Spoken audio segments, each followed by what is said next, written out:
Ladies and gentlemen of Knucklehead Nation, welcome to the Fighters Rep podcast with myself and, of course, my esteemed colleague, a master in the world of boxing, Big Collinsworth, Coach Derek Collinsworth. How you doing, Coach?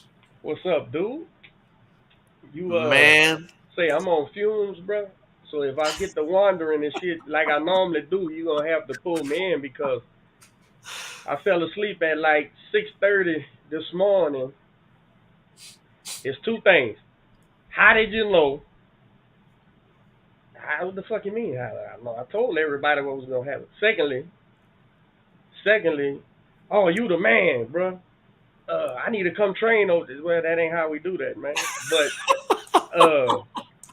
yeah, man. So I was up till like 6 in the morning, bro. yeah. Just talking to people and talking shit, and then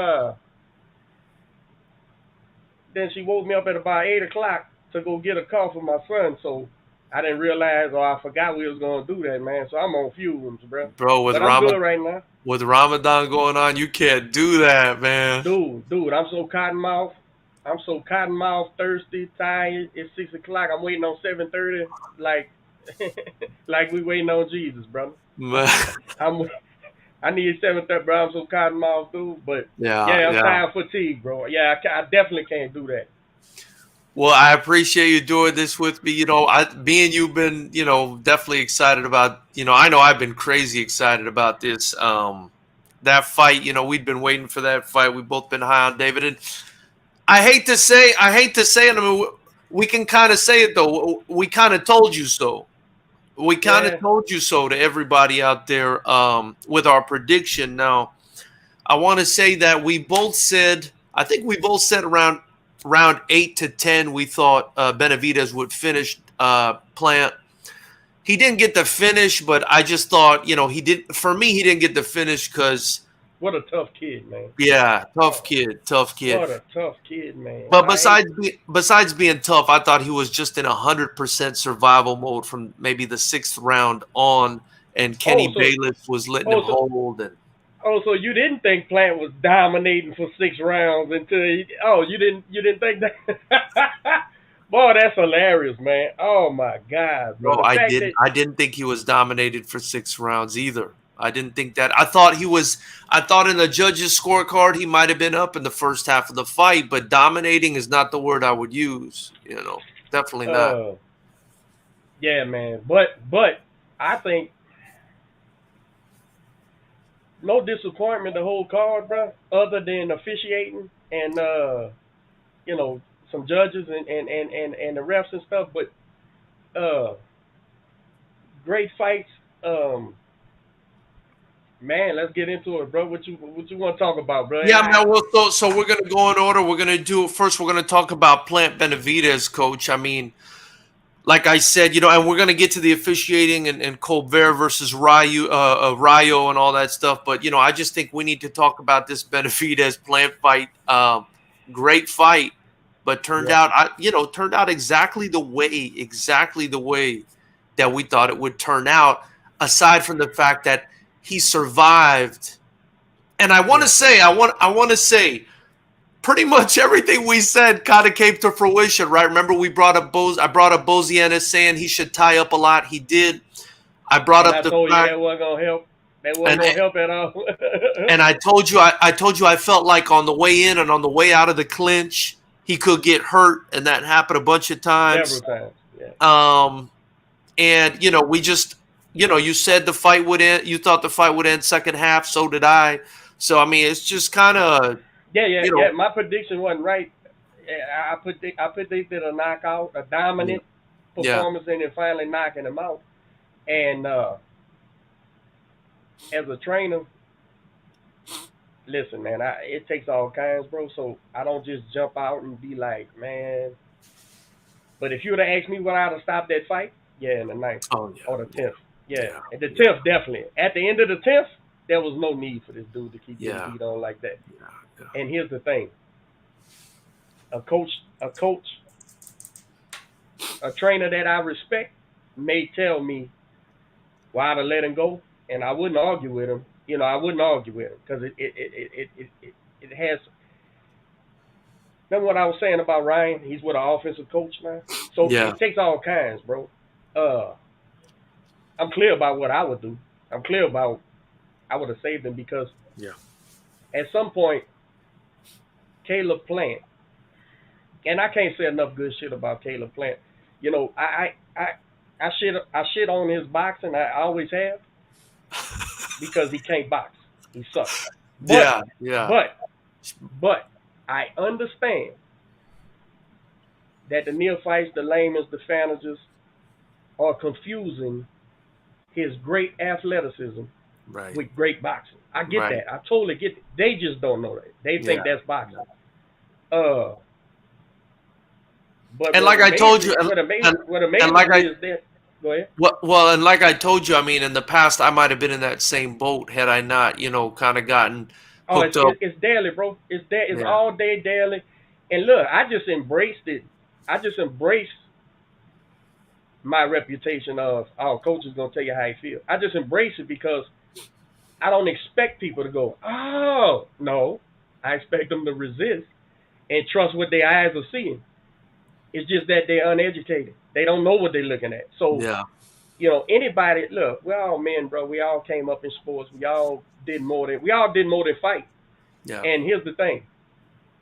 I understand that. I understand they looking at. I understand why people think LeBron James is better than Michael Jordan. I understand. You see that big giant strong dude, and you think. I understand that you don't understand basketball fundamentals too. I understand that you don't understand. And now he's great. He's right there with the greatest. I'm not saying Yeah. that. I'm Yeah. just saying don't. I hate Michael Jordan with a passion, and I think he's the greatest thing ever dribble a basketball. And anybody who tells me LeBron James is better than Michael Jordan, well, shit, this is about 4 or 5 names you should have said before that. Right. But it's like that with boxing. And here's the thing: I don't get frustrated. G, you know what I do? Leave the conversation. I laugh and leave the conversation, and Yeah. just wait for somebody. Now if you come to me with it, something I post or something I'm saying, Yeah. and you want to come, I'll educate you then. I'll educate you quick, and it doesn't matter that you accept it because my daddy told me a long time ago when I was a kid running school. I remember coming home doing the same shit all kids do. Oh, the teacher don't like me, right? That's why she gave me the F or whatever the case may Right. be. Right. And you know what my pa said?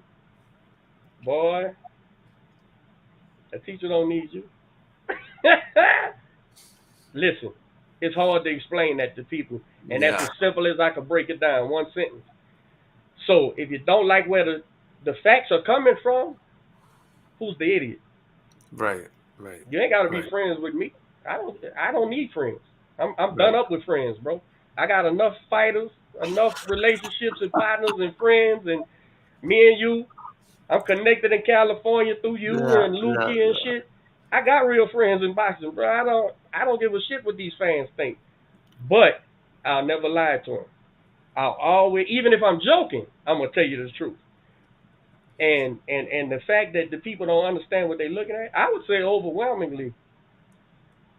Roger said most people don't know shit about boxing. Can I add something? Most people in boxing don't know shit about boxing. So and Roger, I'm sure Roger believed that too. I'm sure he believed that too. Hey man, Roger Mayweather, may he rest in peace. Oh, he's May he rest in peace. and he said it how he felt. I said how I feel, but yeah, man, I can't say enough good things about Caleb Plant. But remember, even though Canelo gave him little regard and didn't jab and just walk forward and beat him up like David did, he earned my respect in the Canelo fight. All he did was earn more respect tonight because at some point, after that 9th round, he didn't sacrifice himself. The layman may think he sacrificed himself. He just put his hands up and go far and letting David hit him. No, stupid. He can't fight. Stupid. He couldn't do nothing. But because he is a fighter, he held his hands up and said, fuck it. Right? Boom, boom, boom, boom. And let his hands go the best he can, right? Yeah. Yeah. Brave. A real fighting man. Yeah. The whole 9 yards. He just don't belong in there with the elite guys. And it's not because he isn't the same athlete, hell, he may be even better. He's Right. got to be better because he won a world championship. Right. Right. But he doesn't belong in there, bro. He's gonna keep getting hurt. And what I don't like is, I believe that was his paw in the corner, and I want to stop the fight. Come on, bro. Yeah. Listen, man. If the bread man ain't gonna do the right thing, you do the right thing. It's your fucking son, bro. Yeah. Yeah. Yeah. But if you disagree with that, I think that's fair. I think that's very fair. People saying he should go out on his shield or take the beating. Great, man. Great. I got more experience and knowledge than you. I'm never gonna let nobody do that. But I'll be the bad guy, not a brave trainer, not a brave Yeah. coach. Yeah. So it went just like I said, and the fact that David gave him such little regard, allowed Plant to run them first couple rounds, and Yeah. looked like he might get something going, but he was never going to get nothing going, bro. He never was going to get anything going. Yeah. All David was going to do was settle down because he was too emotional, bro. Like we were afraid of, except after the first round, his skills didn't show it. Because in that first round, he was fighting little as Caleb and wanting to fight with Caleb and stand there, and that was stupid because you're giving him a chance. Yeah. But that was really just nerves and anxiety. Once he settled down, second round on, I mean, I guess you could give Plant 2, maybe 3 rounds. And if you're a super Caleb Plant fan and you gave him 4, I'll even let you make it with 4, even though you're giving him some rounds, because he won maybe 3 out of 12, and even those rounds wasn't dominant, wasn't shit going on. He wasn't hitting David. David wasn't getting hit I thought at so. all. Rolling with shots, he got hit a few times, but with glance and shit, and Plant can't punch on top of can't fight. So it's hilarious. They thought knocking the 40-year-old dog was some great. Now he's a puncher. The dude got like what 8 or 10 knockouts. He's an athlete. He's in there to touch you. He's in there to play tag. I'm gonna touch you and not let you touch me. Yeah. And he's such a great athlete. When he was watching these bums, the fans got caught up in with what he could do against these nobodies and thought they were seeing some Floyd shit. You are brutal today, man. You are brutal today. They wasn't seeing Floyd nothing, bro. They wasn't seeing none of that shit. None of that's what you see. You see these nobodies watching these. You seen YouTube mitt work, bro. That's what y'all seen in there trying to fight a superior fighter. And I understand people who still out on David because he hasn't passed the limit. Caleb Plant ain't no fucking litmus test, bro. Not for no fucking David Benavidez. No, you about to see now. When he gets in there with the grand champ, we gonna see what he got. Yeah. When he goes up further to 75, we gonna see what he got, man. But nah, I didn't expect this dude to give him no test. What the fuck was he gonna do, man? You gonna touch him and try to run? Yeah.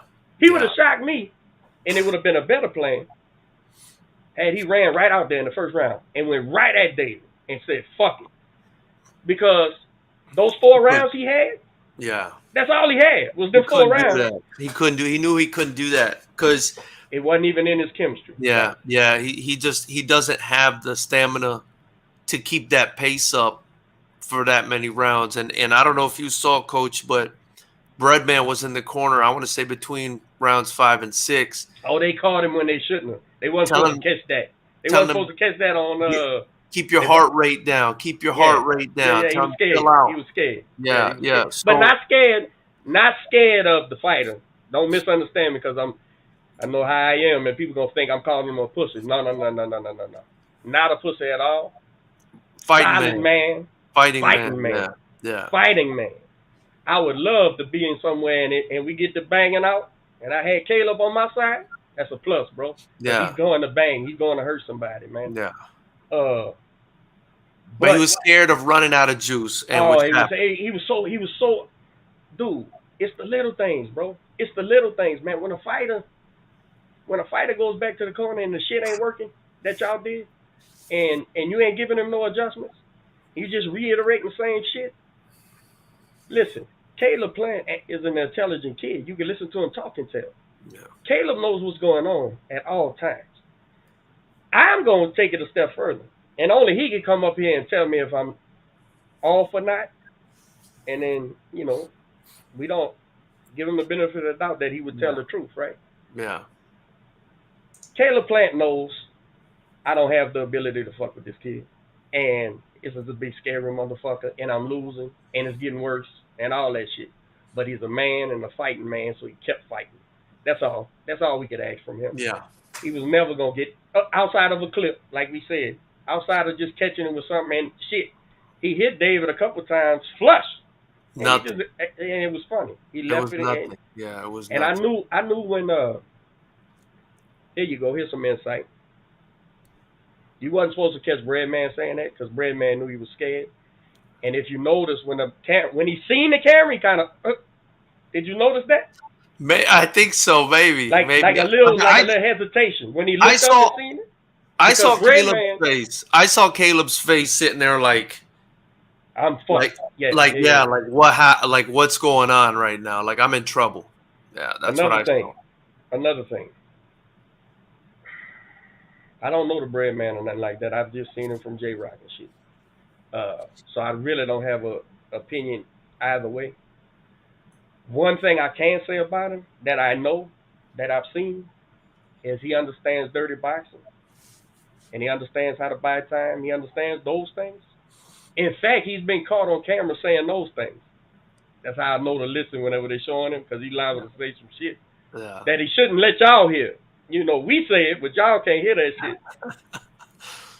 Caleb Plant was hitting him in the dick on purpose, bro, trying to get space and get him off him and shit. Like, you don't hit a motherfucker in the dick 6 times, bro. Come on, bro. Right. It didn't get called every time, but that was because David was steady getting to him. Steady coming, and he wasn't going to go away, bro. It was like Jaws. Like when you hear that, doo-doo, doo-doo, and that shit just gets worse and worse, bro. So, you know, Brother and I was on accident at first, so he started putting him at some point he was trying to buy him some space and hurt him back because he's hurting him, but you ain't supposed to know that shit either. But they didn't have no plan, bro. He didn't have no. This is really gonna hurt the Plant fans. There was no path to victory, bro. Other than a clip out, because he's a fighting man and he's gonna try. There was no path to victory for this kid, bro. He's totally outclassed, man. Now, I think he has life still. I think he has 2 or 3 more paydays. But coach, how did he have no path to victory if he's the technically superior boxer according to the commentators on the broadcast? Because most boxing people don't know shit about boxing. Dude, if I heard that one more goddamn time. My gosh, man. It's amazing to me that even a commentator, while watching the superior boxer smash this dude. Slap him around the ring. In fact, that wasn't no good outing by David. Just like I've seen David ruthless. That wasn't ruthless, bro. That's something I wanted to talk about. It was ruthless, but it wasn't science ruthless. Yeah. He was reckless. So even the commentators, bro, why this man's getting smashed, getting slapped around, he's totally what's the word I'm looking, outflanked in every maneuver, right? Yeah. This fucking commentator's going, this is one of the most superior boxers in the game, losing. And I'm like, at some point you gotta quit believing the script you reading and what everybody told you. Because it caught on, bro. I'm watching all the things. Bro, this dude started out a 4-1 underdog, and by the time they went to the fight, I think it was like 2.5 to 1 or something. But it was because people was picking this dude to win.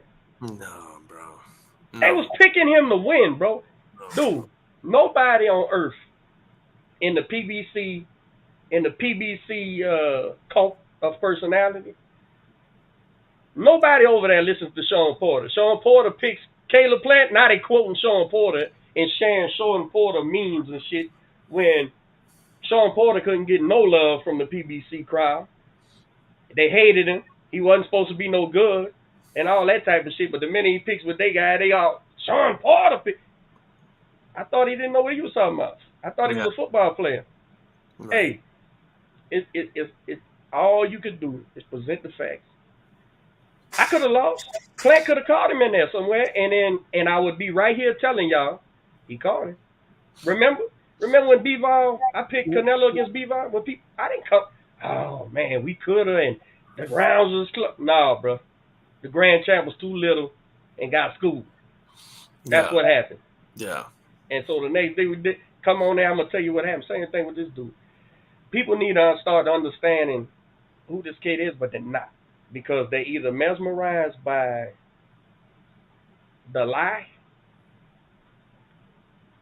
Here's what I mean about the lie. David's not lying when he says, "I'm coming to hurt you. I'm coming to kill you. I'm coming to knock you out. I'm coming to smash you." He's not lying. What he's lying about is that he's some ruthless ass, reckless, don't care. No, all that shit science, bro. Yeah. All that shit science, bro. He's just the better fighter. And so he comes in there. Now he's vicious within that realm. You Yeah. know, he's vicious to that. So it's like Bud Crawford. Bud Crawford's a scientist, but he's vicious. He's vicious in the ring. David's vicious in the ring, but it's all pugilism, bro. It's all pugilism, bro. All of it. And I Ruthless. love it. I love to see it. He's an 80s throwback, bro. You could have threw him in the mix with them great dudes. Ability-wise, we got to see how he ends up. But ability-wise, oh, man. Yeah. He's a bad dude, bro. He's a bad fucking kid. I wanted to say the reason I guess I want to explain to the viewers, right? If they don't know, and by the way, if it's your first time here, please subscribe and follow us on Instagram at FightersRep, at Derek Collinsworth on Instagram for Coach Collinsworth. That's his Twitter handle, Big Collinsworth. But definitely follow the channel, join, help us build. FightersRep 18, by the way, April 22nd. The only way you could watch is to join the channel here. Or you can get your tickets at FightersRep.com. What I wanted to say, Coach, to kind of explain to the viewers, I mean, you probably scored it the way I did because I guess our understanding of scoring, I mean, volume doesn't do it. Volume doesn't win a round in a boxing bout. It's who's landing the bigger shots that In are having the professional bigger boxing, effect. absolutely Yeah. clear and effective punch. Yeah. Absolutely. It's effective One or punching. two or three hard punches can win a round when the other Yeah. guy's outlanding you 2-1. But Yeah. two or three hard, solid, accurate shots that are effective will steal a round. Absolutely. Yeah. Yeah, and I thought Plant's shots in the first 6 rounds. I mean, again, maybe I can give him 3. I would probably give him 3 rounds. I thought they were more voluminous, but I didn't think he landed the heavier shot. Matt Cedillo's in here. He just asked, just tuned in now. How did you have it scored? I think me and Coach probably gave Plant at most 3, potentially 4 rounds. I mean, I didn't score it round by round. I gave maybe 3 rounds to Plant that entire fight, and our prediction came to fruition. Right. We thought the fight would end between rounds, I think 8 and 10. We both said, and the only reason it didn't, I think, Coach, is because Kenny Bayless just allowed him to keep holding on. Oh, it had everything to do with that. Now, that's the good part of Plant's corner. They did the right, and I'm sure in the locker room they started it, and then throughout the bout, you know, that's a veteran move. Is you know, in the locker room, Breadman probably started with the hey, he got the cornrows, and hey, he hits and hole, and hey, he hits low, and you keep it on Kenny's mind, and then when you get in there, Kenny, he's hitting him low. You ain't got to, you know, yeah. Kenny, come on, watch the head, Kenny. And all of a sudden, Kenny starts doing that shit, right? And it was Caleb doing the holding, but he kept trying to break it up whenever David started getting him. So it's like it worked. It worked. Yeah. So that it definitely affected it. I mean, Caleb, he went the distance, bro. I give it to him. I give him credit. Yeah. And I might have went a little young. I think I said 6 to 9 or so. I went earlier than you. But the thing is, all those things affected David, as well as David not jabbing and just being a bully. I'm going to just show y'all. I'm going to show the whole world how trash this dude is. You know, unfortunately, the whole world still don't get it. Yeah. You know, I said I thought I was feeling round 9, and I remember watching the fight in round 9 and seeing him hurt Plant really bad, and I thought he was going to get him out of there. I did but too. What I wanted to say was, oh man, you mentioned, you know, Caleb Plant's got a lot of guts, man. He's got a lot of heart. You mentioned, Kenny Bayless letting him hold. I mean, there was just no. I don't know why Kenny Bayless wouldn't have penalized. I mean, I think he should have. Clinching is Would you, not allowed. You know what I bro, mean? And he bro? just clinched over and over again Plant for the whole Plant thing. was the flagrant foul guy. Right, right. Not and even with the nut shots, right? But the nut shots, the holding, the grab, all that shit. But I don't fault him because if that's what you need to do to win, do it. And it's up to the ref's discretion to to block y'all. But it's just further to me. It's just further proof of he had no path to victory, bro. Yeah, There was no, none, bro. There was really none, man. There was really nothing, man. And yeah, no, I and I was know checked that out. sucks for a kid that's that athletic, that's you know what I'm saying, a world champion. He's that strong. He's that fit. But bro, you just don't have the talent, man, or the abilities. Like I was saying, The we ability. define ability different. But what I mean by that is boxing ability. No, you're You right. have no boxing ability. You have all the athletic ability in the world. If this was a foot race, you probably leave David 3 car lengths behind you in the street. Right. This ain't a foot race, bro. It's a fist fight. Right. And that's where the problem happened. Because David, for whatever reason, biomechanics, his daddy, whoever, David fights correct. He has the understanding of pugilism. He understands the geometry of the ring floor, the spaces he can fight in, the spaces you can't fight in, and how to cross them and get back. I'm speaking Spanish. I'm speaking Swahili to most of you motherfuckers, but that's what's happening. And then from the first time I ever seen Plant, I knew he didn't have none of that. Right. And he won the fight I first seen him. And then the next day, everybody, oh, y'all see the white boy? Oh, okay. Oh, okay. Y'all impressed with the imitation. Okay. The athleticism. They just like the athleticism. That's all, bro. I see what it is. But the problem was he's in a division with two of the baddest boys in boxing. Yeah. But yeah, man. Another thing I wanted to touch on, and you brought this up, and this is something I've been thinking about, and I really wanted to get your opinion about. I actually was a little bit, not a lot. I want to preface this by saying that, bringing out the degree. It's a small degree, but I was a little underwhelmed actually by Benavidez. Probably because he was kind of, like you said, fighting out of character. I mean, maybe that's going to be your answer. Because I thought, I mean, I in the first 6 rounds, I didn't see much jabbing. I didn't see much jabbing at all. And not as much as I would have liked. And I didn't see him let his hands go as much as I would have liked. And I felt like he was giving Plant a little bit more respect than he needed to. But perhaps he was also being cautious and patient in the biggest fight of his life. Settling down, right? Right, but looking back in hindsight at the Mexican Monster that I've seen versus the one I saw last night, I would say he was like the Mexican Monster I'm used to would have gotten Plant out of there. In 8 regardless of Kenny Bayless and shit. Between 8 and 10, but probably because there was so much extra. This guy holding on for dear life. Kenny Bayless, biggest fight of his life, huge crowd. I mean, they did a great job promoting this fight. Did the boxing media? So maybe that had something to do with it. What were your thoughts? I mean, I would say I give him like a B plus. You know what I mean? What are your thoughts, or maybe a B? What are your thoughts on David Benavidez's performance? Considering how we feel about him as a boxer. This was it. Okay. I had the weight apprehension. See, this is the thing, bro.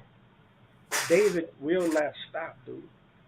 I don't give a damn he missed weight and stuff. He's got an engine and a motor. He will not stop. So if he missed weight, it's because they just fucked up in camp and didn't time shit right and whatever happened. But it ain't because he don't be in shape. Now, when he comes in at 66, that's not good. This is a kid that's big. So I was worried. I think I even messaged you. I said, man, he looks gaunt. I just watched him come to the venue, and he looked skinny still.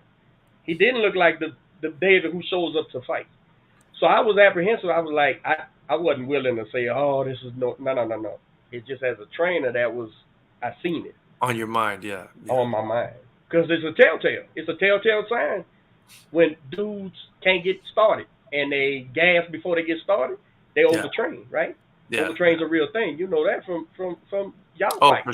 for sure. Right. So here's the thing. I was worried about that, but then when I seen how jittery he was in that first round, I said, oh, nah. That's he ain't blowing a load. I said he just got to actually just jab. That's all, and you would have settled down even faster. Right. If he'd have found that stick and started poking him. But it took David. Ain't nobody gonna know what the fuck I'm talking about, but you will. So it took David 3 rounds to get to where we fight and how he fights. And how you do that is this, right? Here's your metronome, right? Here's your beam, right? Caleb punches here. He's either stepping to you or stepping back and punching. This is where a pugilist punches. You ready? Bow. Bow. Bow. Gotcha. On the way forward, on the way back?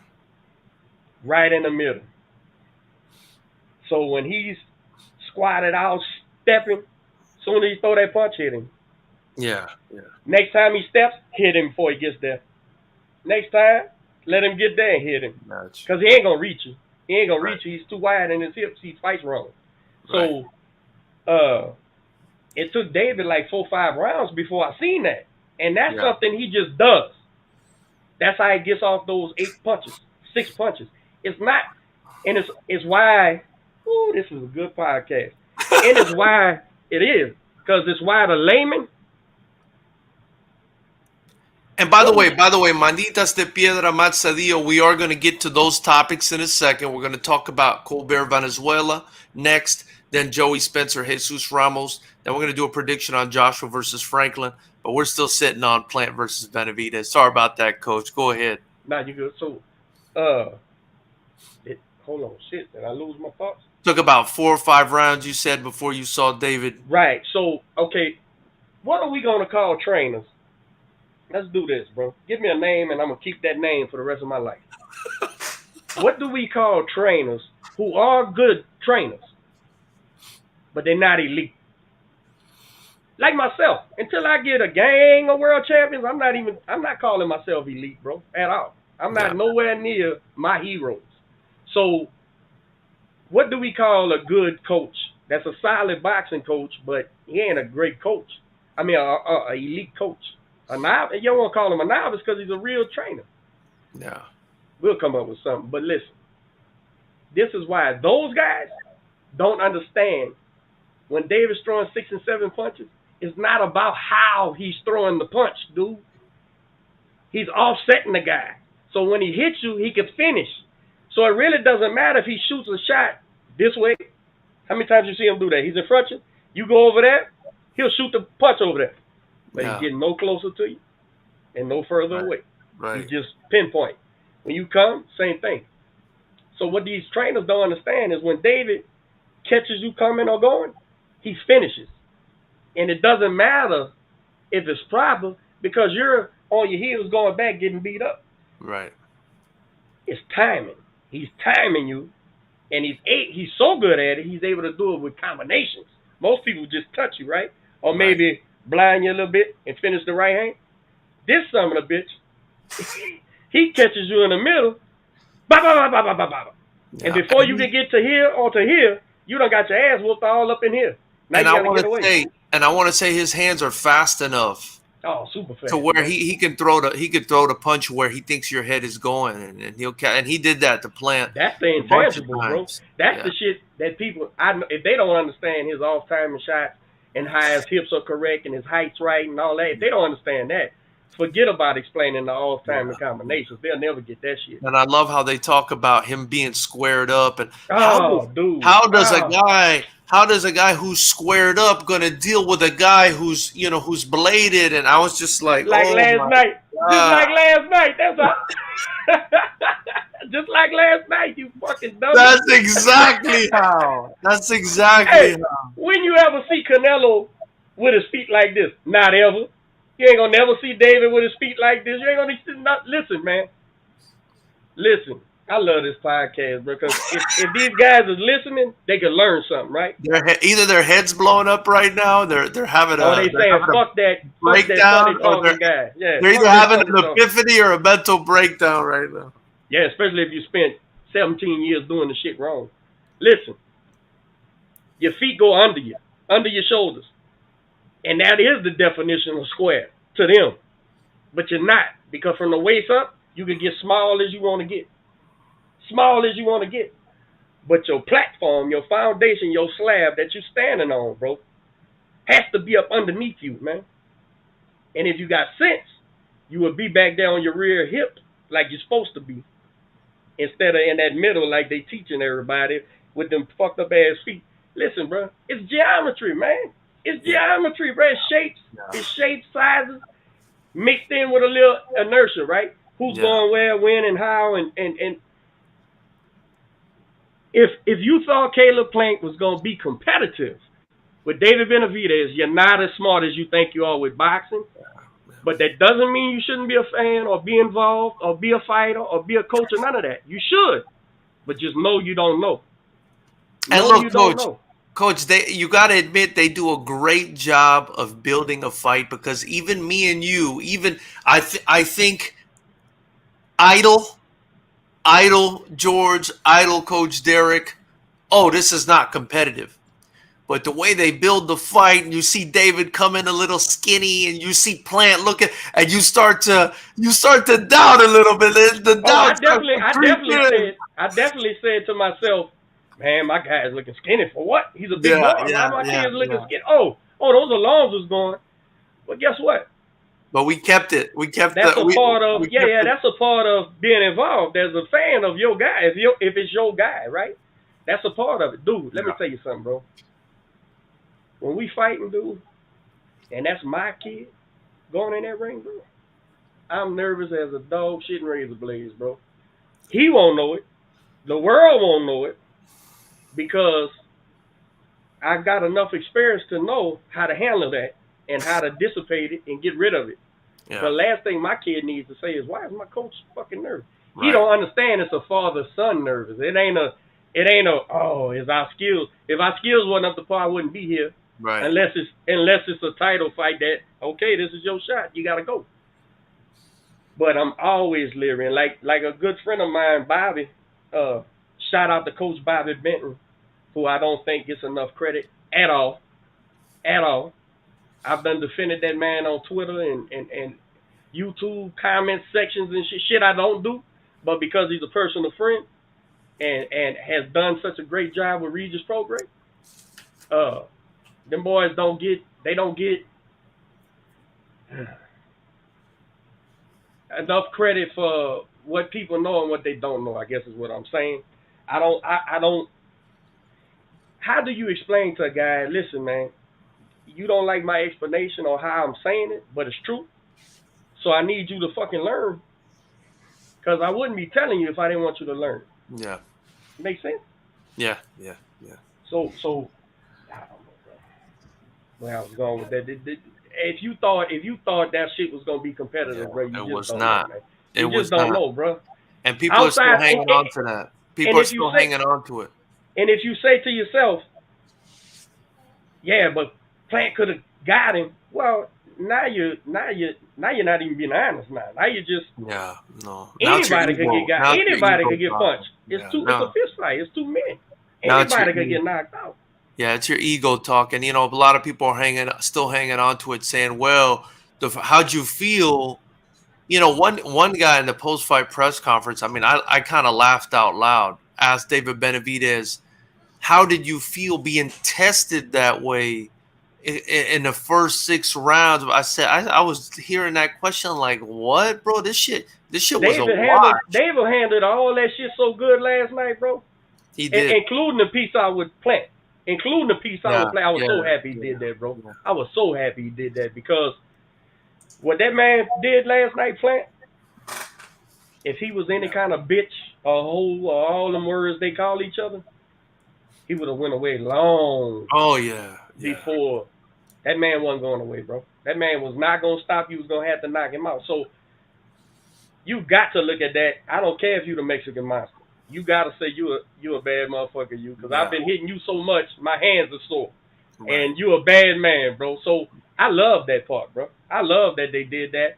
I love that when the commentator asked him about how did it feel to be in with such, and he just overtalked it. He said, oh, well, it was a good fight. He don't feel that way, bro. He don't feel that way at all. He wanted to say, what the fuck are you talking about? But I just had this moment with the kid. He's standing here. Yeah, man. So he's class act too. And that's something I want to mention too. I mean, how old is Benavidez? Mid-20s. The maturity he shows. The maturity he shows it's at the same level as his ability. I mean, it's just out of this controlled violence, bro. And that's dangerous, bro. It's just that's out of this world. Man. Yeah. So the more I look at him, the more I see, you know, what you love about him, and I love about him as well. Coach, so what happens next? What happens next? What do you think is next for Benavidez? And I think Canelo finds himself in the same place as Floyd and says, I need to get this kid right now before he becomes something. Yeah. And which Canelo became something. And it wasn't no just straight climb, right? He had the sidetrack with G and all that. He had to develop into the face of boxing and the baddest boy in boxing, and he did. I think Canelo, especially Eddie, I don't know neither one of them, but just from watching and reputation, they know. If they see they're going to have to fight David Benavidez regardless, do it now. Yeah. Do it now. Not that there's even a path to, not saying that they're going to win, but now, instead of 2 years from now, there's a big difference, bro. It's a big difference. And it's not Mayweather Canelo exactly either, right? Because Canelo was even younger and less developed. I think Benavidez at this point is more of much more of a handful. And that violent factor, that you know, that getting knocked out factor is not there. Yeah. Oh, it's there when you fighting David Benavidez. Yeah, I don't give a fuck. It's there, bro. For me, he was beating the shit out of Caleb Plant last night. He started changing his face, bro. His cheek was swelling up. He was leaking. Did you see his ear? Did you see his ear? Oh, that purple, that big old, it like was sideways. Oh, man, he was, bro. They should have saved that kid, man. I'm telling you, bro. That kid's hurting today, bro. Ooh. For me, blood and everything, and barely got touched. I'm telling you, bro, that dude was in trouble today. For me, I would have stopped it in round 9. I thought, I mean, honestly speaking, after 6 or 7, I just the path to victory was just completely gone. I thought after the 6th or 7th round, and I think at that point, then you're just a punching bag at that point. But it was heavy bag work from round 5 on. It was heavy bag work, bro. Yeah. David was in no. He went to putting his hands down like he likes to do to try to get you to draw in because he knows he's not as close to you as you think. Right. So he does this because you think you can touch him and you can't. You're going to get counted. And it's crazy. It probably hurt. But it's crazy. Yeah, man. He's great. I mean, it's an incredible technique. It's out there in the open. Millions of people are looking at it. Nobody understands it but a handful, and it's fascinating.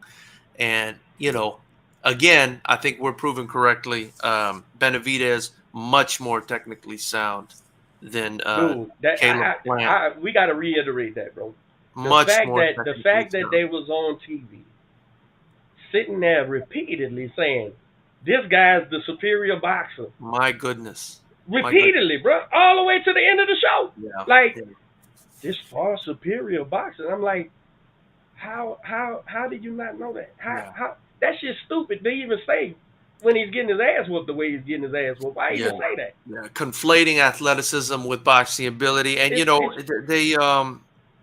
even Benavidez, he kind of touched on it. I mean, he's very mature, but he touched on it. He said, you guys been sitting here talking about Caleb Plant's jab in the lead up to this fight. I was jabbing him more than he jabbed me. I landed more jabs than he didn't. I don't know. It's going to take a while, I think, for people to understand. But I don't, maybe they'll never understand. Who do you think wins if he fights Canelo right now, or is that not something you want to even answer? I know you love Canelo, so. Tough one. Hey, look, man.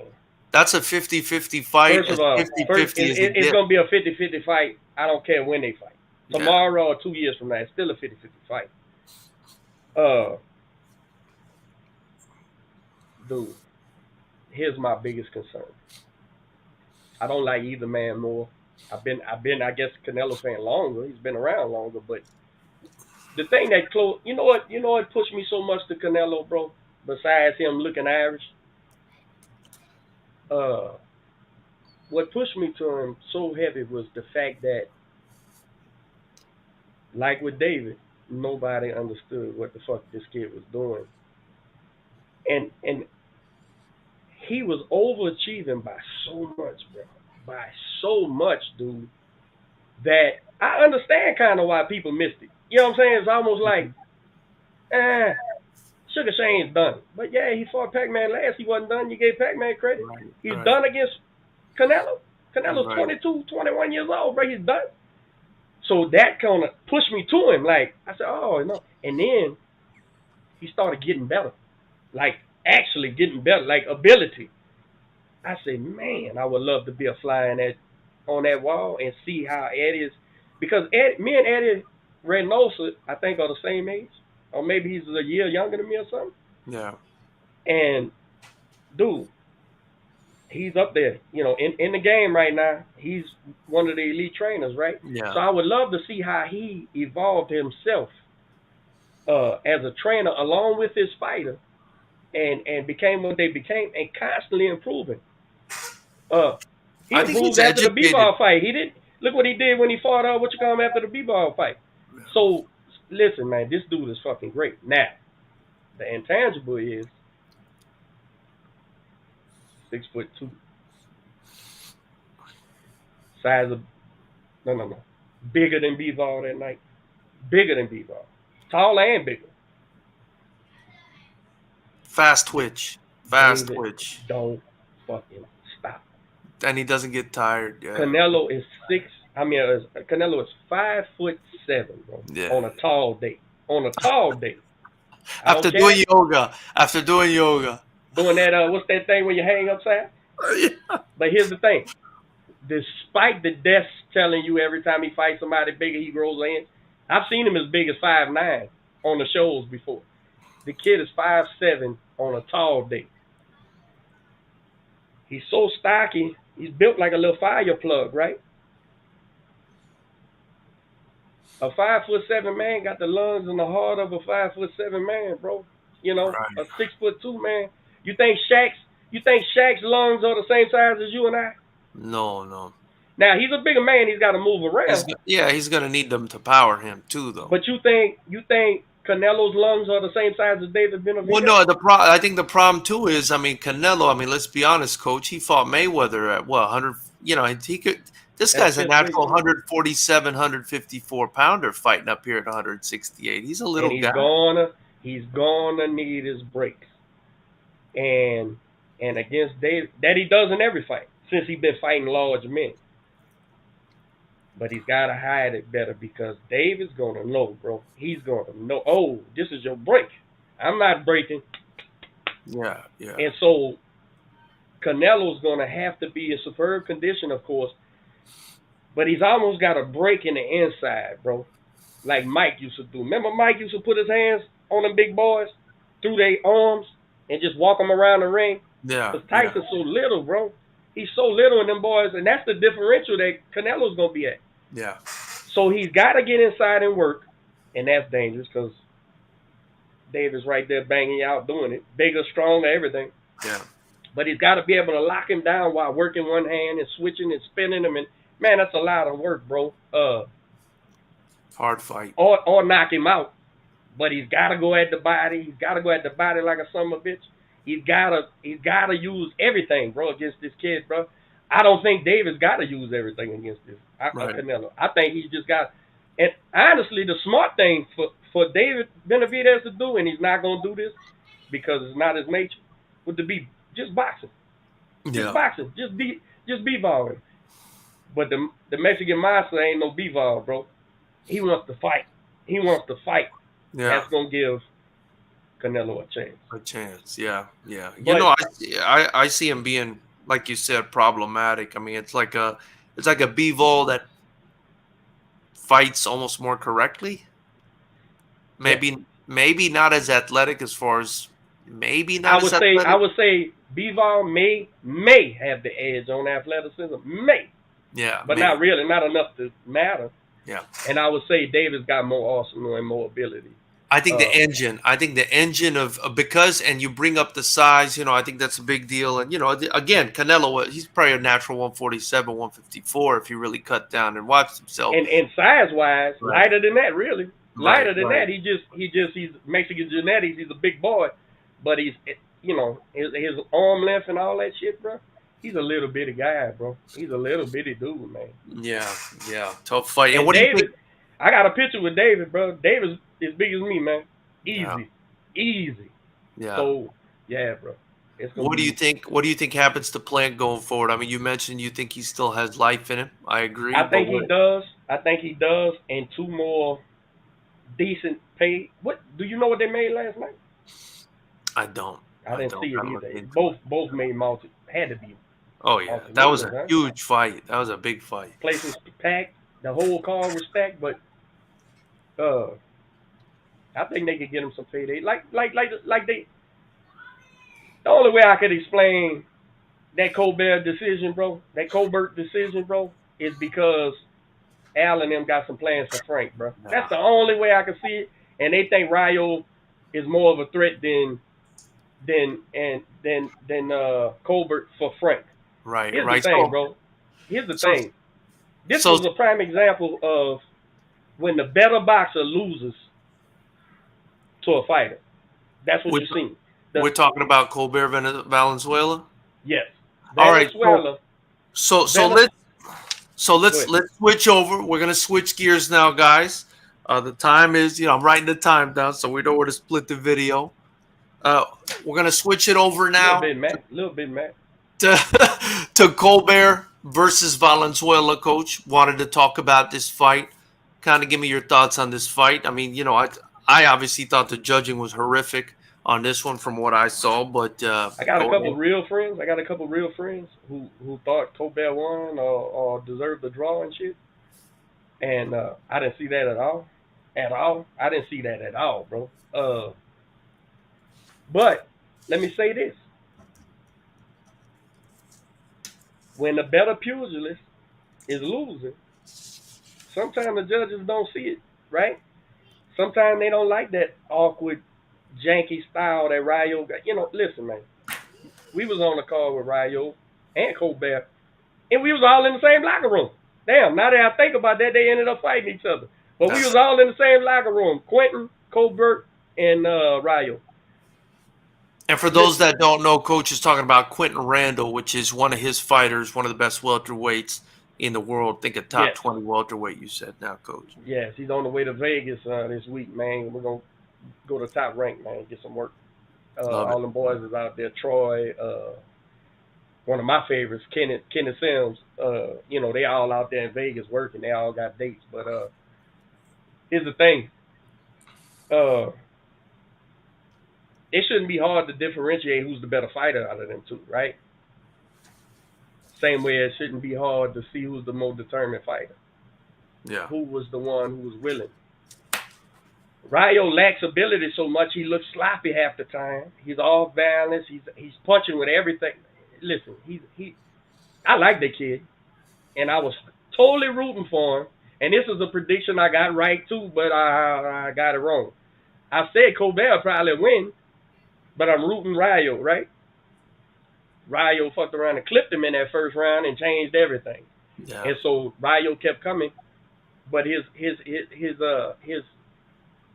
his weaknesses and shit was glaringly obvious and all that. But bro, little Chris was hurt at least 4 times in that fight, bro. At least 4 times. And I even seen, at the very end, he was almost knocked out at the end. Corner. Yeah. He was almost knocked out, and it was worse than the one he actually went down.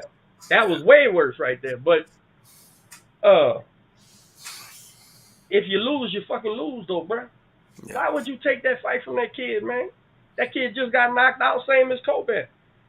Hey, bro, let them fight, man. Just do what. Listen, I might could give 4 rounds, maybe. 3 rounds. 3 rounds, maybe. 3 rounds, I guess. 4 rounds. What they fought? 10. Yeah.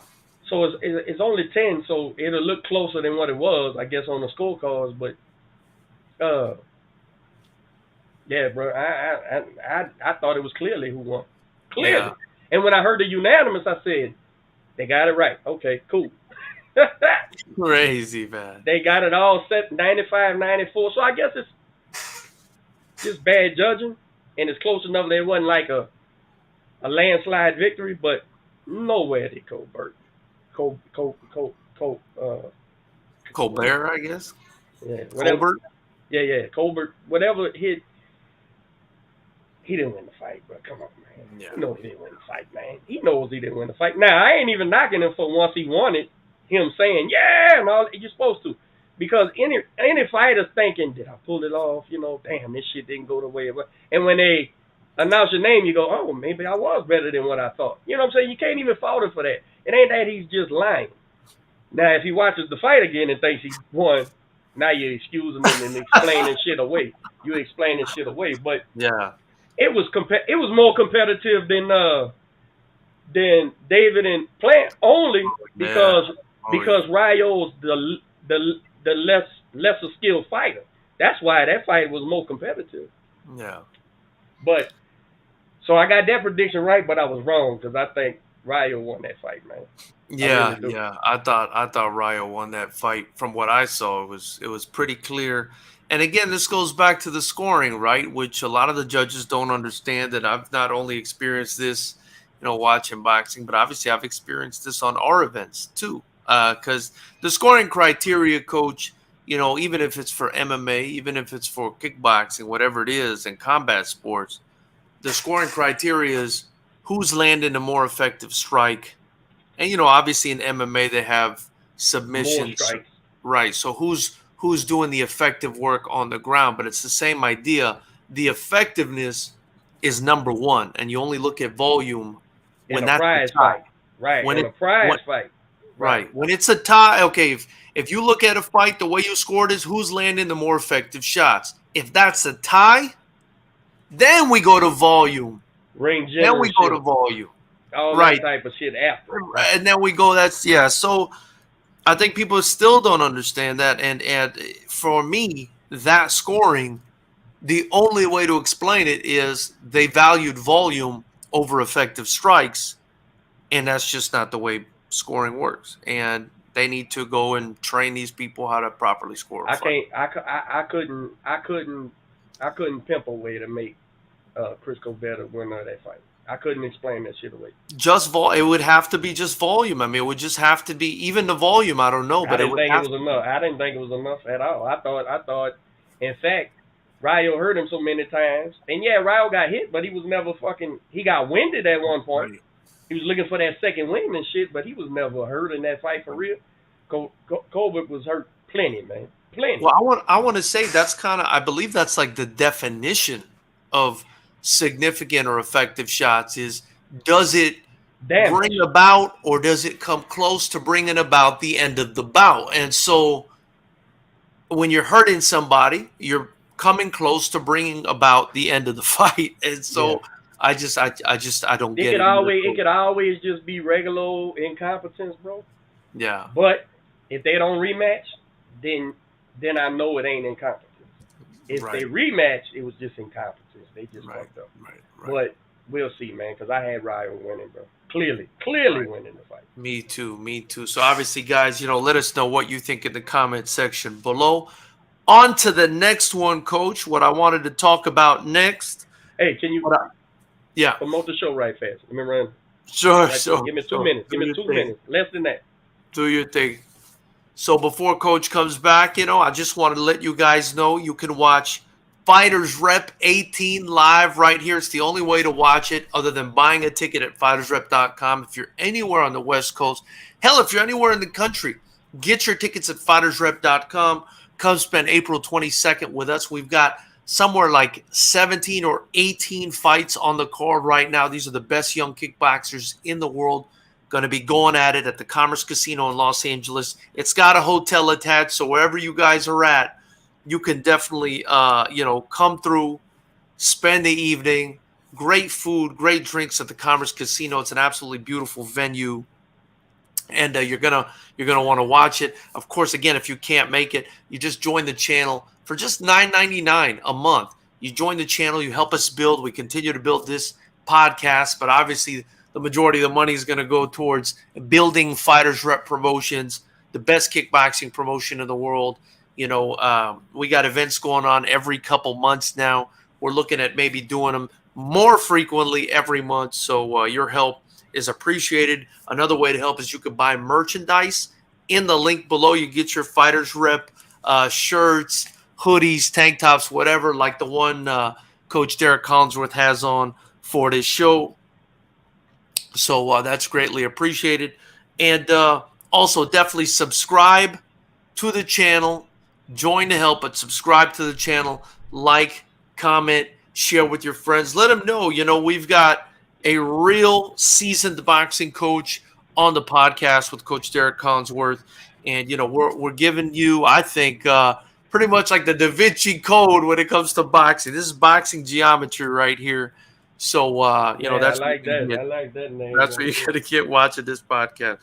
So, on to the next one, Coach. I wanted to talk about, give me a second here. I wanted to talk next about Joey Spencer's fight against Jesus Ramos, Coach. Did people think Joey Spencer could fight? Like how they thought Platt could fight? Yes, Is that the problem?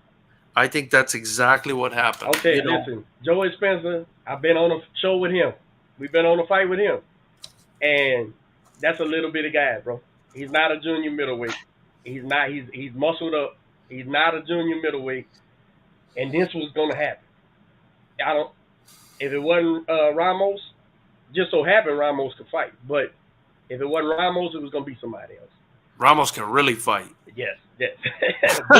but yeah, absolutely. But if it wasn't Ramos, what I'm saying is, can you imagine they've been building Spencer? Yeah. So can you imagine if they'd have thrown Spencer in there with Jamel? Yikes. Oh, bro, I can't name a single junior middleweight that I even think he's competitive with, let alone win. But again, he's a good athlete. You can see that. It's easy to see he's athletically inclined. But he was always fighting out his right size. He's very limited skills. Right.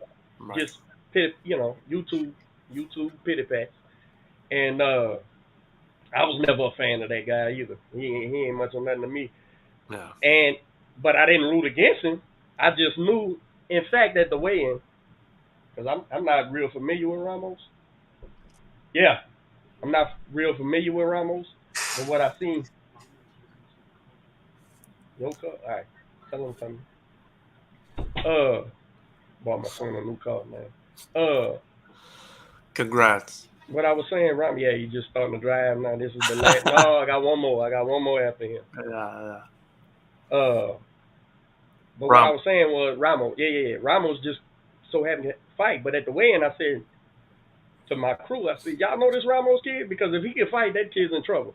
Just from looking at the size differential, I said, if this kid can fight, because Joey can't, not no real. Man, this shit sounds worse than what I mean. But I don't mean it like that, guys. But he really can't, bro. He really can't, bro. He's like, he's not skilled at all.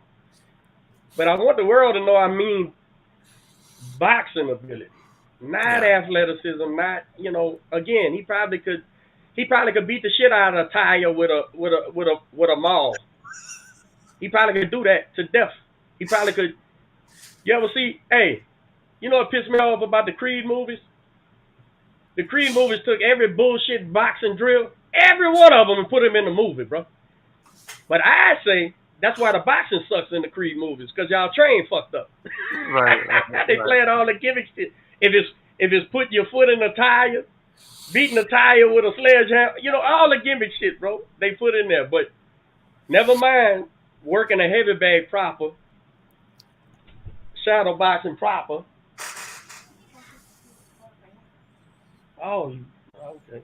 I got you. All right. What I was saying. Never mind working a heavy bag proper, shadow Yeah. So boxing. I knew it was just a matter of time with that guy anyway, bro, because he ain't very talented, and it was brutal, and his dad did the right thing. One second, bro. 1 second. Yeah. Sorry, guys. No, I would agree. I would agree that his dad did the right thing. I'm not going to be as brutal as Coach Derek, you guys. I think, I don't want to say the guy can't fight at all. I mean, but I totally understand what Coach Derek is saying, because just the ability, it's athletic ability. It doesn't mean it's boxing ability. And, I did want to say that I felt like Ramos, was just on another level. Just on another level. Manditas de Piedras in here. And he says Ramos is the truth. And, man, Ramos looked real good. Looked real good stopping Joey Spencer in the 7th round of that fight. Now, if I'm being honest, that fight wasn't even close. That fight wasn't even close at all. And, yeah, I agree that Joey Spencer's dad did the right thing, because had Ramos, continued, had that fight continued, the window of opportunity for him to win that fight was shrinking as the fight continued for Joey Spencer. And I just didn't see any chance at all for Joey Spencer to win that fight. So, let me know what you guys think in the chat, in the comments section. I'd love to hear it. We got a lot of comments in here. Let me see here. How would you compare Benavidez' style to Calzaghe's? Matt Cedillo asks. I think Calzaghe is a lot more reliant on his athleticism, quickness. I think Calzaghe is a great boxer. I wish he would have had more fights against the best. I want to say, was it super middleweights in their prime? He got to Bernard Hopkins when he was a little bit older. Roy Jones, obviously a little bit older. He beat Jeff Lacey. I think Jeff Lacey was the only prime guy that was a real threat. I guess you could say also Kessler, when he fought Kessler. I wish he would have been around for the Super 6 tournament. That would have been a lot of fun. But yeah, I do think Calzaghe is one of the best. One of the best to lace it up. I love his style. I do think it's different than Benavidez' style, though. I think unless Coach can, point something different out, I think Benavidez, more like Coach said, on his back hip, on his back foot, really understands his range and hard to deal with. Yeah, Coach. So I was just letting them know, I was just letting them know I agree with you. I thought Spencer's dad did the right thing, and I thought he had just had no chance. He just had no chance in that fight. Completely out of worse and worse. And let's give him props though. He was fighting. Yeah. He was fighting. He was gonna die on what they say. What's that dumb shit they say? And then someone asked. The shield or whatever that dumb shit is. Yeah, and then someone asked, how would you compare Benavidez' style to Calzaghe's? I gave my opinion. That's your guy, right? Calzaghe. I think Calzaghe's good. I just think he's much more. I just think he's much more reliant on his athleticism than Benavidez. I like Benavidez' style better. It's not quite apples to oranges, and I see why somebody may pick up on something. I test whoever asked that question. I ain't seeing the comments right now. I test Davis better than Calzaghe. As good as Calzaghe is. Calzaghe was great. I wasn't no big fan, but he could fight. I say Davis better. Let's see if he proves it, right? Because Calzaghe is proven he's got to be in the hall and shit, right? Got to be. Yeah, he's got to be. I mean, I just told people I wish he would have fought more guys like that were No, real good. he wouldn't In have the career he had if he did. That's what they don't want to talk about. But go yeah, ahead, man. And no, just not saying he ducked nobody or nothing either. no. He didn't. He didn't duck anyone. No, It's just the opportunities and the big yeah, names weren't really there yeah. for him, And I who guess. wants to go to Wales, bro? I mean, who's gonna go over there? You're not Yeah, gonna win. You gotta a kill him. decision. Yeah, Right, right. So and he wasn't coming here. So what's the difference? yeah, He was worried yeah. about coming here too. Look, Kawasaki is good. Whoever asked that question, because he's probably a Kawasaki guy. I'm not shitting on Kawasaki at all. But my eye test says Davis probably better, Yeah, more boxing ability, as great as Kawasaki was. yeah. That's I my agree. opinion. I agree. I agree. I felt Kazagi a little more reliant on his quickness and athleticism. David And doesn't need to strength rely like on. that, and they, bro, it's hard for me to explain to people just how much it's boxing, bro. That's all it is. Yeah, He's yeah, got his size and shit. Don't get me wrong, and he yeah. utilizes it, but it's correct. And Matt Cedillo, Manitas de Piedra says Ramos is the truth. Matt Cedillo says Ramos toyed with him in the last few rounds. I thought he toyed with him the whole time. Out the gate, And then yeah, out the gate. yeah, and then Manitas de Piedra says I'm excited for Arizona. Lots of talent undiscovered, and Benavidez family, Ramos family leading the way. Manitas de Piedra, I wanted to say something about that. And Coach, I've sent you a What video is that? What is that? I know one is hands. What's my needus? What's that of mean? hands of stone. Nah, Or that's nah. I don't know what that ain't Manos de Pedra is yeah, that's hands what's of stone. I manitas? guess Is that I guess hands too? Manitas I is don't know little Spanish, hands. guys. I don't know Spanish, guys. Sorry. Little hands, but maybe it's a play. Little hands. Yeah, there he said Okay, little hands. awesome name now. Yeah, Awesome name now. I like that shit. after Michael Carvajal. There you go. There you go. So yeah, Oh, yeah. I'm such a Michael Manitas. Carvajal fan, bro. That's one of my guys too, man. When you Hell say yeah. itas, in Spanish, it just means like a smaller Okay, version of whatever it he is. ain't So he ain't Roberto Duran. He's Michael right, Carvajal. I right, got it. right. I got it. I got it. So I Michael Carvajal was a bad boy, man. Woo, woo. Yeah, with that shag, he had that long shag in the back. Yeah, I remember for that. sure, for sure. So we're switching now. We're switching gears. Now we're going to be talking about Anthony Joshua versus Jermaine Franklin. They're going to be fighting this weekend, Coach. And Fill Anthony me in Joshua. on this. Fill me in on the Franklin guy, bro. Yeah, well, he's the one. He's the one that fought Dillian White in the last one. And we haven't seen too much. I don't think we've had too much in depth of a look at him. Did I'm a big. Dillian stop him late? I think it was a decision. I think he won the decision over him, Over. Jermaine Franklin. Yeah, Okay. So and was he he's an competitive in American. the fight? He was competitive. Did Yeah, he it was. have like dreadlocks, like long hair? Yeah. That's the I'm one. pretty sure I seen that fight, man. And he was Yeah, in there fighting, yeah. it was a close fight. He did a good job against Dillian White. And I'm Dillian fans. We Dillian fans over here. Yeah, we are. Yeah, So we are. even though he's got some little bit of things he could have did better, but he is what he is, and he's a bad man. And if you want to trade, you're liable to get hurt. So Yeah. Yeah, uh, and so that Franklin versus Dillian White fight happened, Coach, in November, and he lost a majority decision in that fight. So it was a competitive fight in London against Dillian White. It was his only loss. It's I his remember only this loss. fight now. He started out nervous, and he settled down and started getting competitive, right? And Right. I remember watching this fight because I watched it on my phone because it was in England like daytime, like 2 o'clock, 3 o'clock in the afternoon, and I was sitting there eating, watching. So I know who this guy is. Yeah. Right, right. And that made him 21-1. That was his only loss. Now, Coach, what I want to say is Anthony Joshua's coming out of 2 losses in a row to Usyk. The first being September 25th, 2021. The second being his last fight, August 20th, 2022 in Saudi Arabia. And by the way, shout out to the Arab homies. They're doing a good job out there with boxing. Shout out to my Oh, Arab brothers. Um, they feeding boys like Jake Paul. they pay out there, Jake. yeah.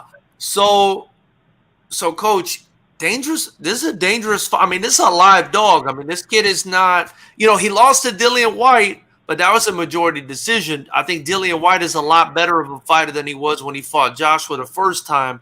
I know this kind of Would you fight say? math doesn't always work out, but this is still a dangerous fight. I think for Joshua coming off 2 losses in a row. I think clearly this kid's ranked, right? Got to be, right? I mean, I know Joshua ain't got a strap no more, but he got to be a named fighter, right? He ain't just a bum, right? He He can't be. had to I be mean, ranked to fight Dillian. He had to be yeah, ranked to fight Dillian. So he he's had. still ranked. So if he was number one contender for whatever Dillian strap was, or two or whatever, he got to be in top 10 probably still. Yeah, yeah, Would yeah. you say? Would you say this? Because this is where I'm at now. Any top 10 fighters a threat to AJ to me. Any of them. Any of I them. That's agree. willing to fight. That's willing to fight. That's going to win. Any of them. Any of them's a threat to Andy Joshua.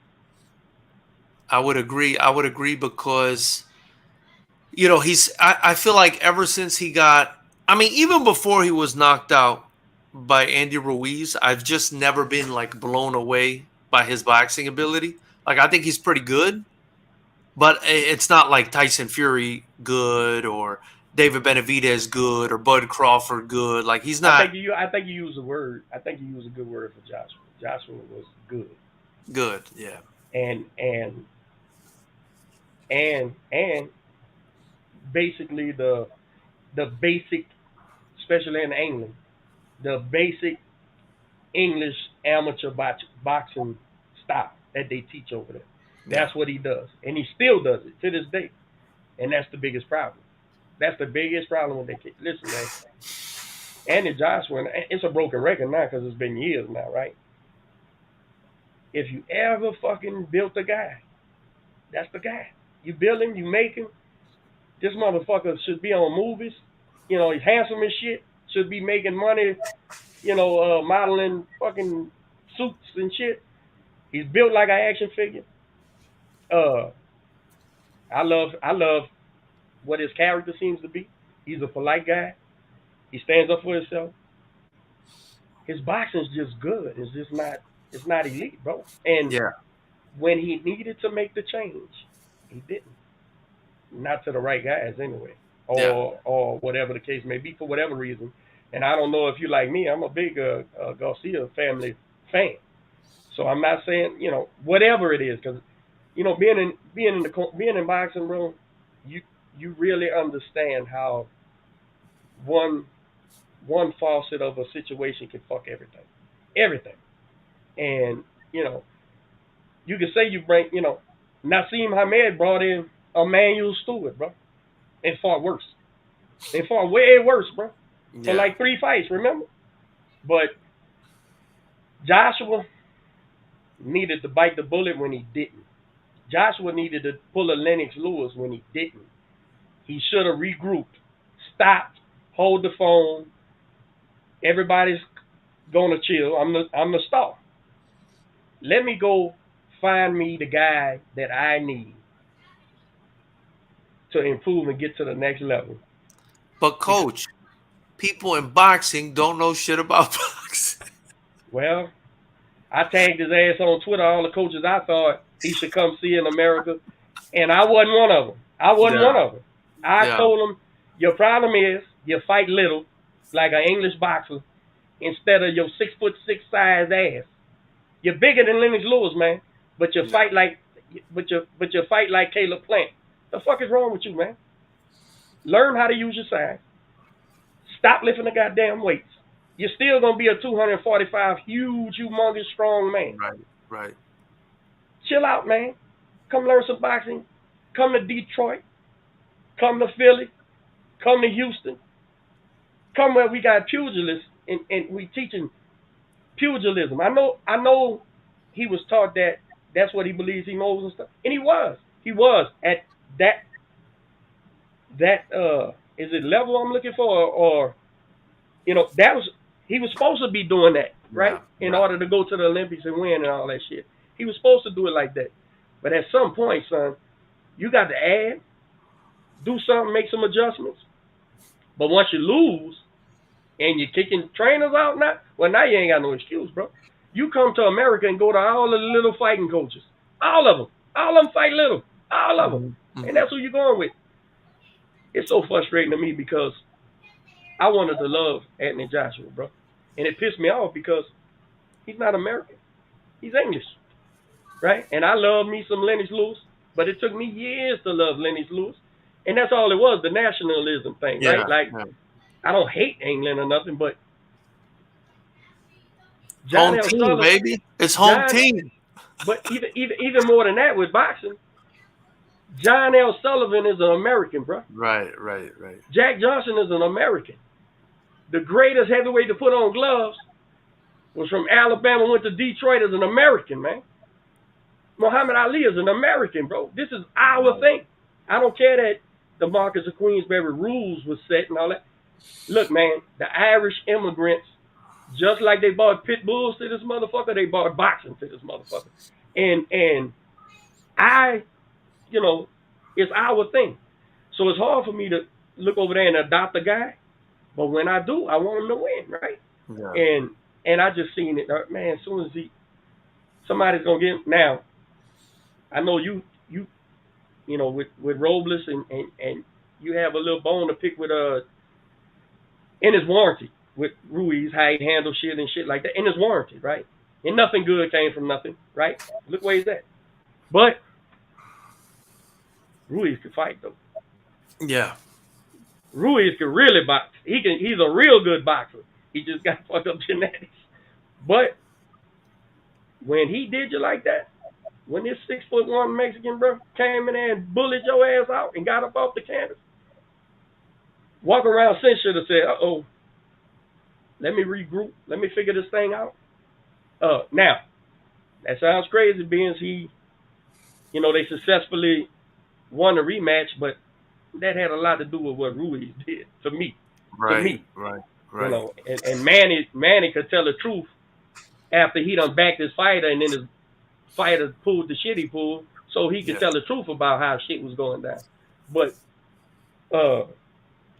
you couldn't have drew a better heavyweight champion than Anthony Joshua, bro. And he just didn't have the ability. Once the size wasn't the thing no more, and we live in a world now where every heavyweight 6'5" or better now. That's ranked. Yeah. And he was just gonna get whooped. And unless he fully immerses himself and dedicates himself, he's gonna beat some guys, he's gonna lose to some guys, bro. But every guy he fights got a chance to beat him, yes. And it's because of technically, he's just good. He's good. Yeah. I agree with you. That was perfect. I think this fight's gonna be competitive. You know, I think if he comes to fight like he did with Dillian, because he came to fight with Dillian. He tried to win. If he does that with Joshua, he definitely got a shot. Yeah. I think it'll be a competitive fight. I would lean towards Joshua just because he's such a big... The experience. Yeah, the experience factor. So much he's gonna experience. Be the environment, all that. Yeah, you got to lean towards him, but it's a guy. And it's the reason they fighting this guy, believe me. Trust you me. Yeah, I mean... I think Joshua probably gets a decision, but it wouldn't surprise me. I'm going to say this now on the record. It wouldn't surprise me if it's a close fight and maybe this kid gets kind of screwed on the cards or something like that, or maybe even gets an upset because I don't know. I thought Joshua looked better a little bit in the second Usyk fight, but he absolutely gained some things, but then reverted when it was time to switch the gears, and he got hit hard. He reverted back. Yeah, but that's what happens when you don't spend time with a guy. Listen, man, my amateur Quentin Randall trained with me for 2 years before he had his first amateur fight. The fastest I ever fought a kid, and I know this may sound crazy to some of you trainers, because again, this is just a difference of culture, right? Depending on your background in boxing. The fastest I ever fought a kid ever, and I'm talking about a grown dude, not an 8-year-old, you know, a 21-year-old guy. Well, I got this amateur 132-pound kid, I call him Danger. I fought him in like 11 months. That was the fastest I ever fought a fighter. I've been training fighters 23 years, 24 years. That's the fastest I ever fought a fighter, and I Wow. believe I fucked up. I shouldn't have did. I'll never, you know what I'm saying. So for him to add, for you to build a muscle memory, for you to understand critically the technical aspect of what this guy is teaching you, and for it to sink in, and then get it, and then lock it in, and then muscle memory, you can't jump back in there with a guy. You better do how you beat Ruiz. Peck and go, peck and go, peck and go, and peck and go. And then he got his straps back. He should have went and find him a trainer. Yeah. But that's my opinion, bro. And I know it's hard for these guys to walk away from trainers, as it should be, if the trainer got you to that level of success, right? I understand that. That's why I'm a stickler to add somebody if you got to. You know, add a guy. Right. As long as he fits in. As long as he's cohesive and not making it rough. Yeah, I agree, Coach. And I guess that's what we're going to be talking about next week, guys. You know, that's the fight we're going to be talking about next week. That's what's happening on Saturday. So, you know, definitely looking forward to some English boxing. And you know, best fans in the world, bro. Best fans in the world, man. Boxing. Yeah, best fans. Them and the Mexican fans. That pisses me off. We supposed to be the best, but I agree. Best fans in boxing, bro. England and Mexico. Absolutely. I agree. Well, Coach, man, really appreciate your time today. A lot of fun as usual, guys. We're going to be doing this every Sunday. We're going to be doing it sometime between 3 and 6 o'clock Pacific time. That's, I want to say 5 and 8 o'clock your time, Coach. So, guys, you know, please tune in, subscribe to the channel, follow us on Instagram. Anything you donate to the page, you know, it's going to get reinvested, and feel free to be generous. We're going to do this every week. And get your merch, get your Fighters Rep merch below, and get your tickets. Coach, I actually got that's why I got this one, because I like the knucklehead thing. I got a I would steal that if you didn't do it already. I was trying to steal that. I like that, man. We got a virtual press conference going on tomorrow for our co-main event, Jason Granado versus Jesse Langarica. Going to be a great fight. Is this not the rematch? The rematch is the main event, but these are two hot prospects. Both of them are 6-0, undefeated. You know, big time followings here in California, in Southern California, Los Angeles, and the like. So I'm very excited about these two young fighters throwing down. And I'm very excited about their press conference because they both have big personalities. So you guys can tune into that live tomorrow at 7 p.m. Other than that, that's all I got, Coach. Anything you want to say before we cut this off? Hey, man, listen. I've been doing this podcast and things for a little bit, and